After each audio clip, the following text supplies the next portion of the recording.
Okay, so it's time to look into the source code of the monitoring pipeline. The previous video, we saw the pipeline working. We saw the high level things that I was doing with or I'm doing with the pipeline. We saw how you can run it. So it's time to dive deeper and just go line by line and figure out what I'm doing here. All right, so here's the code. It's in the monitoring.py file inside pipelines. And just like in any other pipeline that I've created so far, I'm just using this reference for the Python environment, and I'm loading, in this case, 3 packages. So pandas, because I'm going to be loading data from a CSV file, which is our data set. Boto3, because this pipeline will also use AWS. So it will also work with AWS to monitor a model that's sitting in an AWS. We're not going to talk about AWS right now in this video, but just so you know, this pipeline supports that as well. And evidently, it's like I mentioned at the beginning of the code walkthroughs, is the final open source model, big model here that I'm using. And in this case, evidently, it's going to let us do all of the monitoring. So all of the tests and all of the reports are going to be coming from evidently, which is great. All right, so other than that, in the definition of my monitoring flow here, my monitoring file line, I'm inheriting from FlowSpec because Metaflow requires that. And I'm inheriting from FlowMixin. As a reminder, FlowMixin is going to allow me to load my local data set, my Penguins data set. All right, so what are the parameters here? And let me close here the terminal. The parameters, the first parameter, and we used that in the previous video, is the data store URI. Here we point the monitoring pipeline to the location where the data is going to be stored. Okay, now when we're using this with a local inference server, this is going to point to the SQLite database. Okay, that's how we saw it in the previous video. However, if we're using the monitoring pipeline to monitor a model that's hosted in AWS, the data automatically, SageMaker is going to do this. SageMaker will capture that data in an S3 bucket, not in a database, but in an S3 bucket, like files, okay? This data store URI should point to the S3 bucket where that data is stored, okay? That is in case that we're using this monitoring pipeline with S3. So I also have another property, which is the location of where the ground truth is going to be stored. We don't need to use that when we're running the server locally, because just labels and data is just going to be together in a single database. So just specifying data store URI is enough. But if we were using AWS, SageMaker stores the labels on a separate bucket. So now we're going to have 2 buckets. The data that was captured by the model, the labels that were generated by the labeling team. So I need to provide those 2 locations to the monitoring pipeline. Again, you do not have to use this if you're running this locally. Okay, there is one more step here, which is also only used for SageMaker, and this is the assume role. So the reason this is important is because when we're running this pipeline in the cloud, let's say in AWS, because this parameter is specifically for AWS. When we're running these pipelines in AWS, I need to give this pipeline access to those S3 locations, okay? So if they don't have access to the S3 locations, the pipeline is not going to run. I'm not going to be able to read the files from those locations. Now, when I'm running this in the cloud, this is going to run with a username that I do not control. So in order for this pipeline to roll, I need to assume a role that I do control. And we're going to get there when I explain how to run this in the cloud. I'm going to just spend more time explaining how this works. But at a high level, imagine that I'm running this in the cloud and I'm passing just specific role. to tell the pipeline, hey, whenever you're going to access S3, please say that you are this person, right? So they actually let you in that S3 bucket. And that sounded a little bit bad. Sounds like I'm trying to violate some sort of security. That's not the case. I'm giving permissions to the pipeline, obviously, to assume a specific role, but that's exactly what's happening here. Again, don't need to use this when you're running the pipeline locally. Then we have the samples parameter. I talked a little bit about this in the previous video. So samples basically tells us how many samples from the database sorted descending by date we're going to use to generate the monitoring reports, okay? You don't want, obviously, to keep this infinite and always use all of the data. That wouldn't make sense to generate a monitoring report. So you can control this by just defaulting to a specific number. So I'm only going to use the latest 200 samples. So as time goes by, my monitoring pipeline will be discarding samples that are too old. Now, you can also implement this monitoring pipeline by date. Instead of by number of samples, you could say, I only want to load the latest 3 days worth of data, right? Or 1 week worth of data. That would be another sensible way of implementing this. In this case, I just did it by the number of samples. All right, so those are the parameters that I can use when running the monitoring pipeline. The first step is the start step. Notice that I'm using the car here, and I'm using the automatically generated car. If I go to the car server here, to the viewer, you're going to see that this car looks exactly like it did for the training pipeline and for all of the other pipelines where we use this. So I'm not making any changes. I'm letting Metaflow automatically generate the content of that car. That will change a little bit when we get to the next step. So we're going to get there. So what's happening here? Well, number one, I'm loading the data set, and I'm calling that reference data. Remember, I'm going to use the data set, the Penguins data set, as my baseline data in order to make comparisons and in order to decide what the data should look like. In the lingo of Evidently, that's called the reference data, okay? So that's what I'm doing here.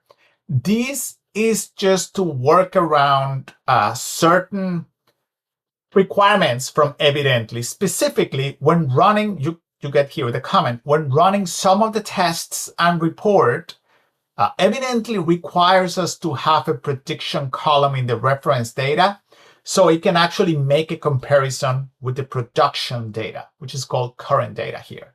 So remember, in the production data, in the data that we generated, there is a production column. A prediction column, not a production column, a prediction column. That prediction column is the prediction generated by the model.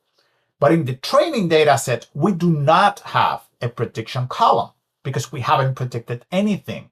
We have a ground truth column, which we will also have in the current data, but we don't have a prediction column. So Evidently does not let me compare two data sets, certain tests. They don't work if that production column does not exist on both sides. So I'm just creating that column here and adding the species data in prediction. So if I look at the reference data set only, I'm going to have now two columns that have the same values. Prediction and species, they're going to be exactly the same. All right, so now I'm going to load the current data. So reminder, current data in Evidently's lingo, that is the production data, the data that has been captured by the model. And I have this suspicious function here. It's called load production data store. This function will either load the data from a SQLite database, if I'm running this just with locally, or it's going to load the data from AWS, from an S3 folder. Now, I don't care about AWS right now in this video. Let's go to this. How do I do that? Well, it doesn't let me do that now. So I'm going to go to the function here. So here is the function. It's a private function in this class. And it says, if the data store URI property starts with S3, that means that I'm going to go to AWS. This is a very simple way of implementing this. I'm just checking for the value. If it's an S3 folder, I'm just gonna load the data from S3, which is a function that right now I don't care about. But if not, I'm gonna assume it's SQLite, so I'm just gonna load the production data from SQLite. And if we go to that function, it's very simple. I'm gonna make a connection to that specific database, and then I'm gonna do this query. So let's take a look at the query. I'm selecting the island, sex, Coleman length, Coleman depth, flipper length. So basically pretty much every column, body mass, prediction, and species. As a reminder, species here is the label, is the ground truth provided by the labeling process. From the table, order by, right? Date descending. So I want the latest samples that were stored in that database, and I want to limit that to a specific value here. That's what the question mark is. So at the time of reading that data, I'm going to provide self.samples, which is by default 200, so I can actually limit the data that is retrieved by this query. All right, that's going to close the database, and then I'm going to return that data set. So going back to the start, at this point here, now I have two data sets. One of them contains the current data, and one of them contains the reference data, okay?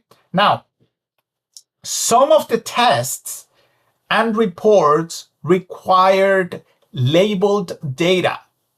Like if you think about it, if I'm checking the quality of the traffic that I'm receiving, I don't need labels because I already have everything that I need. I have the body mass, I have the Coleman length, I have all of the input data, and I can generate my reports without having labels. Labels are always going to come later in a production setting, assuming that you have to do manual labels. You're going to have the data way before you have the labels. So I can run some of the reports with the unlabeled data, which is great. But for some reports, I do need the labeled data. So here, I'm just setting aside in a separate variable, I'm just going to get all of the data that has been labeled. Okay, so this is a variable. So it's an artifact here in Metaflow that's called current data labeled.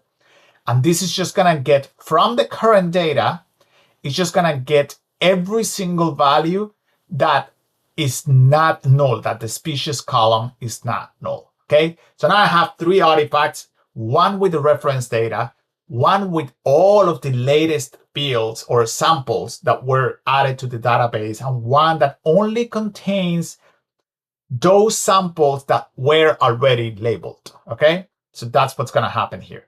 Now, this mapping is just a mapping that Evidently needs. So in order to generate those reports, we want to tell Evidently what the target column is and what the prediction column is. So I do the mapping here, and then we go to the next step, which is the test suite. Okay, so let's go to that one here.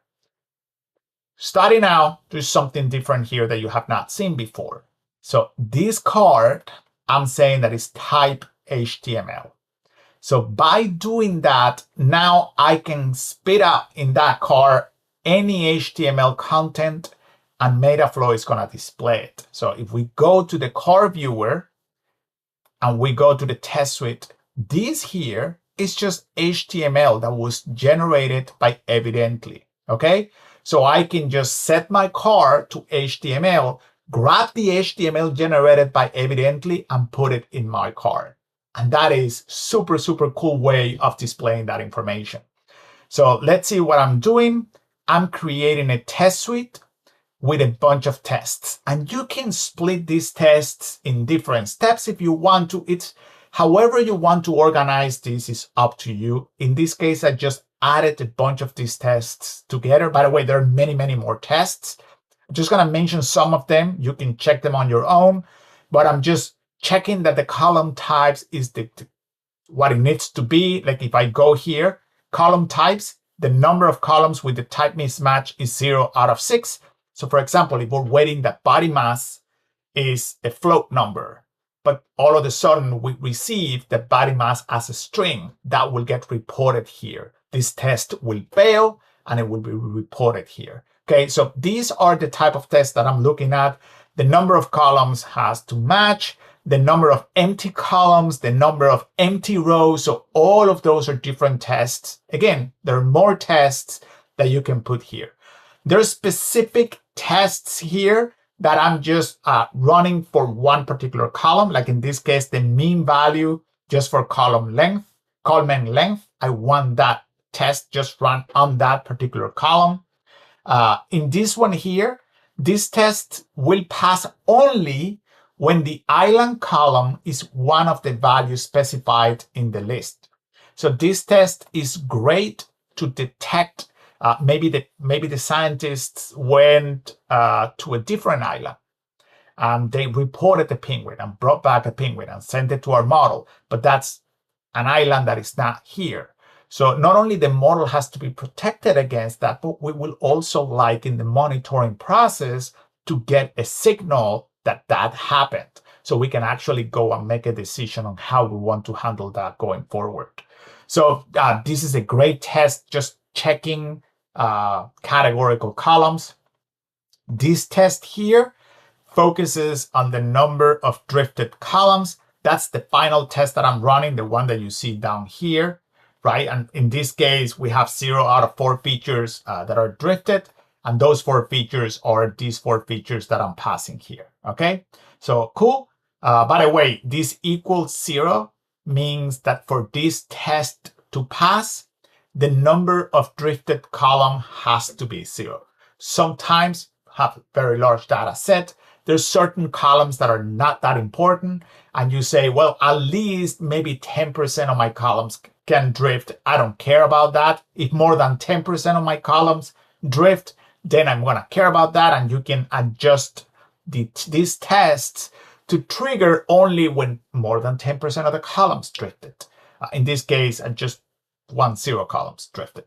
Okay, awesome. So after setting up this test suite, now what comes now is, well, we don't want to include the prediction and label columns in any of these tests. So let's remove them from the reference and production data sets. I'm going to get the data set, remove labels, remove predictions, because I only care about input data. So here is the new reference data set. It's just a copy of the original data set without these columns here. And I'm going to do the same thing on the current data. And when I run the test suite, I can reference or I can pass the reference data and the current data. And in this case, I'm passing the modified data set. So nothing runs on those 4 columns. Okay, after running the test suite, the only thing that's left is grabbing the HTML. And notice that I'm assigning that HTML to the property or the artifact.html. And this is what the card will automatically pick up. So the card that we added here of type HTML is going to grab whatever you add to the HTML property and will display it. That is a very, very, very neat way of generating reports as part of the Metaflow pipeline. All right, so that's the test suite. All of the other steps are going to be very similar. So I'm going to go over them, but it's more of the same. It's me running reports or running tests about specific things, okay? So the next one is the data quality report. And again, evidently offers a lot of different reports that you can be running. In this particular case, I'm running 2 of those reports. The first one is the data quality preset, and the second one is the data drift preset. And like I said, this drift share here, I added a comment specifically about that one. It says, we want to report data set drift as long as one of the columns has drifted, okay? We can accomplish this by specifying that the share of drifting columns in the production data set must stay under 10%. 1 column drifting out of 8 columns represents 12.5%. So by setting these to 10%, anytime, if I have at least 1 column drifting, only 1 column drifting, this will go over 10%. It will be 12%. Therefore, this is going to report drift. So the data set drift is going to say, yes, there is drift here. I think if I remember correctly, actually, if I go here, that's in the data quality report. There is actually the data drift report. So if I go down, this is that particular property. It says dataset drift is not detected. Okay, and it's not detected because the number of drifted column was under 10%. It was 0. Dataset drift detection threshold is 0.1. Okay, so again, by changing that, you can determine whether or not you're going to report drift. Okay, so going back here, it's pretty much the same thing. I'm just removing the species column. It's not important for this. And I'm running that report passing using the column mapping that I defined in the start step and the reference and the current data. And when that report runs, I get the HTML from that report and put it in the .html property. And we move on. The next one is the test accuracy score. And here is another test suite that I'm running. In this case, it's just one specific test, which is the test accuracy score. And remember, this test will pass as long as the accuracy is greater than 90%. This is an amazing test to understand, to trigger immediately a signal whenever the accuracy of our model goes under a specific threshold, okay? So this, let me see what we got here. So if we go to the test accuracy score, so this was successful because the accuracy score was 100%. Remember that these latest 200 samples that I generated, I said that the quality of the labels was going to be 100%, which is just fake. Therefore, we got 100% here. So yeah, the test was successful. Okay, so looking at the code here, I can just use the self-reference data set and the current data labeled. In this case, I need the labeled data. Why? Because this is only going to work if I use labeled data. Okay, so that's it. Let's see. Oh, by the way, there is a condition here. If there is no labeled data, then I'm just going to print, hey, there is no labeled production data as part of this card. So that's what you're going to get if you don't have any labels. All right, so I think this is the last one. This might be the last one. This is another report. It's the target drift preset report. You can see here the comment. I mean, this is more of the same thing. If there is no labeled data, then I'm just going to print, hey, there is no labeled data, therefore I cannot generate this. Actually, there is one more, which is the classification report. More of the same. It's a classification preset. And then, I run the report, passing the specific data that I need. In this particular one, we do not need to pass the reference data because it's just a classification report that's using the production data or the current data. So reference data, I don't pass it, and all good. And that's it. So at a high level, every single step of this flow runs either a report or a set of reports or a test suite that it runs with multiple tests. If you go to Evidently, you should see, let's see, in Evidently AI, there should be somewhere a list. I mean, obviously there is documentation somewhere. Just try and find that.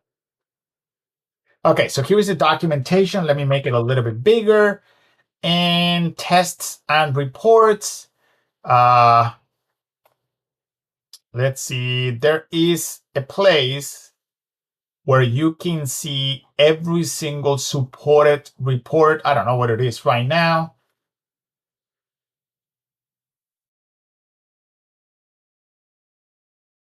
Let me see if I can find it. Sorry, I'm making you wait here while I look. Okay, so there we go. See all the metrics. Okay, so maybe here. Reference, all tests. There we go. All right, so here you can see all of the test presets, and all of the test presets are there. You can decide which ones you want to run. Here are the default test conditions. I mean, They go on and on and on and on and on. So whatever you want to discover about your data, you are going to find it here. And this is open source, so you can see how they implement everything. Believe me, I needed that when I was running this. I needed to see the implementation. Don't remember why, but I had to. So that this is open source came in handy. And yeah, that's it. So that is the final pipeline. I mean, there is one more pipeline that we have not used, which is the development pipeline. Actually, let me just change this. So the deployment pipeline we have not seen yet because we've been running everything locally. But starting with the next video, we're going to start seeing how we run all of these in the cloud, because locally that's awesome. But if we really want to scale this, we have to get serious and we have to go to a cloud. So I'm going to show you how to run the deployment pipeline in one of the coming videos, so we can actually deploy a model either to SageMaker or to Microsoft Azure. So I'll see you then. Bye-bye.